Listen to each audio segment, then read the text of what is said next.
kopi ke guys? Alamak, pakai ramai aku nak tanya, ibu kopi Mamu ni tak mana? Tak apa, sebelum tu kita tunjukkan jalan ni ke berhadapan dengan Simat Selawangi Mall. Ini kalau kata hampa main belakang lah, main street pada TV lah tu, lagi kita tunjuk video kat hampa. Tapi kalau kata dah masuk ke jalan ni, dia ada dua cabang. Hampa boleh masuk antara depan ni ataupun ke belakang jalan belakang ni. Kampung rasa kondo, jimat dan berkualiti.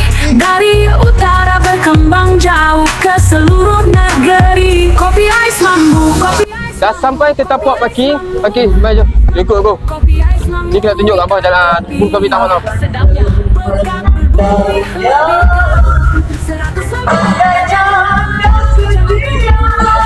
So, okey, bus kami apa nampak stage ni saja, apakah nampak bus kami?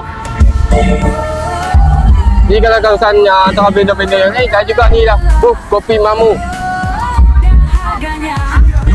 So untuk warga Padang Serai, hari ni baru hari kedua dan masih lagi berbaki lagi dalam 3 hari kan. Kalau kata apa yang mana peminat ais macam kita dah bawa standby menu terbaru untuk apa. So untuk warga Padang Serai nak tak ais macam tu nak, mai sebut kita masih ada. Jom. Hari-hari kena kopi ais Mamu, susu